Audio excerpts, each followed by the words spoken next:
can you believe what happened to me today? That's the reason I started drinking. It's just, I couldn't deal with it. That was just so unbelievable how I was treated last week. I couldn't deal with it. I went to use. Creating a reason, an excuse to use. That's what we're going to talk about today. Let's go.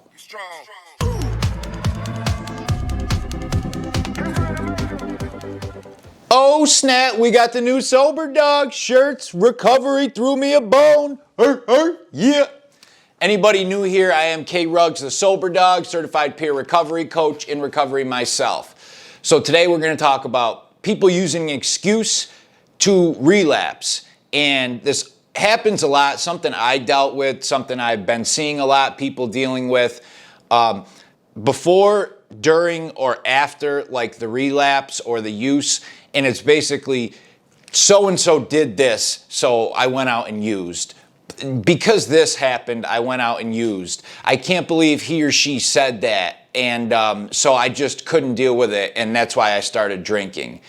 It's this whole almost victim mentality. And I've been seeing it a lot lately with people I know. A lot of it because of COVID and things like that. Now, this is a catch-22. It's a two-way street because there are people dealing with crazy, real stuff in life, real issues because of COVID, that finances, deaths, all that, which sucks and that's terrible. But they're using a lot of it as an excuse to go get high. Also, little things. I noticed this in early recovery for people with emotions. These little things, they will find any and every reason to use it as an excuse as to go out. I did this too. I'm on the edge. I'm freaking out in early recovery. I'm craving, doing everything except directly saying to somebody, I'm freaking out, I need help. So I may be doing my programs and all this, but I'm right on the edge, not following a solid recovery program and asking for help. And then one thing will happen. One person tells me to screw off at work. Somebody cuts me off when I'm driving. Get in a fight with a significant other. And then boom, go out and use. Now, if I stop a couple days later or come back from the relapse or even during the relapse, let's say it's 3 days later and friends or family are confronting me on it now, you started drinking again, what's going on? You started getting high again. Well, so-and-so told me to F off, we got in a big fight. I couldn't deal with it. I went out and used. That drives me a little nuts because it's basically I'm finding any and every reason to justify me going out and getting high instead of dealing with emotions and dealing with whatever happened. Because Bob at work told me to screw off is not why I went and got high. It's because I wanted to go and get high and I was looking for any and every reason to go and get high. So when Bob said that, perfect reason to go get high.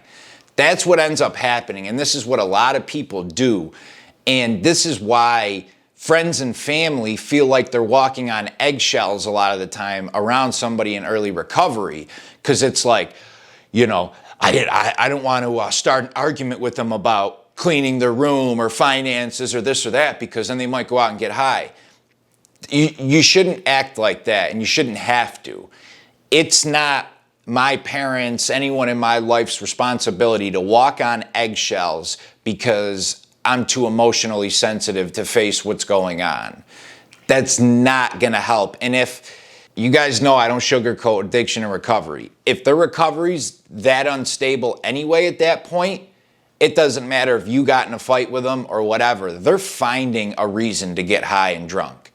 So if you got in a fight with them and they went out and got high, they were going to do that anyway. Whether you got in the fight or not, they would have found any and every other reason to go do it. If you didn't get in the fight, they stubbed their toe on the way out the door, boom, that's the reason to go get high.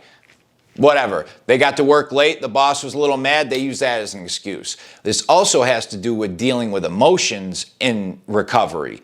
Early recovery, early sobriety, I just talked about it in the last video, all about the tips. I'll put it up, 12 tips to get through early sobriety, essential. But one of them is accepting that early recovery and sobriety is going to be a roller coaster of emotions, just nuts, in and out. I mean, we go decades drowning our emotions in drugs and alcohol, and then get into recovery. We are flooded with these emotions, some we've never felt before, some we're feeling 1,000 times stronger than we ever have. Just all these things that we don't know how to comprehend and process.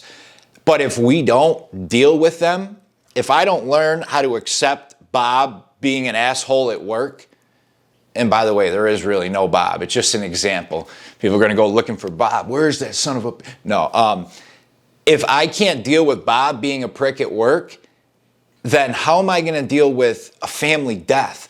How am I going to deal with, getting a bill from the government that cleans my bank account out, or a medical issue that, cripples my leg for 5 months and I can't do anything and got to clear out my account for that, or, break up with a girlfriend. If I can't deal with the small things, I'm never dealing with the bigger things. So people have to learn how to do that in early sobriety, early recovery, or else they're never going to get past that period, because they're always just going to keep finding another reason to use. I've done videos with Amber Hollingsworth from Put the Shovel Down. She's got an awesome, that's her channel. She's a master addiction counselor, and she talks about that too. Like when people come in her practice and they're just on edge, just fighting with everything she says. And she said it in the video we did. They're just looking to pick a fight so they have a reason to go out and get high.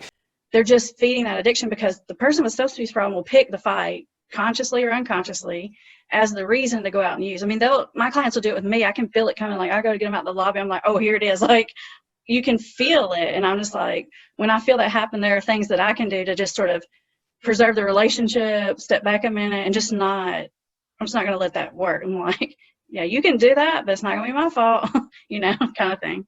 So if you sensed that if I was coming in to talk to you and you sensed that I was the patient looking for an excuse to leave your office and get high, how would you maybe differ in a couple things you maybe say or do?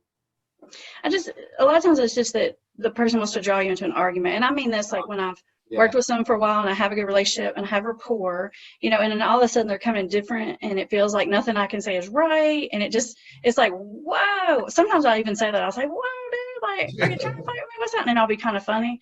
And I'll say, you know what? You're having a rough day. I have rough days too. I'm going to give you a do-over. Yeah. I'm going to let you come back on Friday. We're going to talk about it again. No worries. If I need to just sort of let them go early so that they don't suck me into the fight, or if I just have to validate the points that they have that are valid. If they're mad about something, I say, I kind of get it. I don't blame you, for being mad about that. Just don't power struggle about it. Yeah. She said when that happens, she'll she'll back up and just, whoa, what's going on? You're a little off, and why don't we just call today short and you go take a walk and relax. Basically, she's not feeding into the fight because she knows they're looking for any and every reason to fight, to use that as an excuse to go get high. So that, for friends and family, I would say, you don't have to walk on eggshells. Like, I think that's actually counterproductive.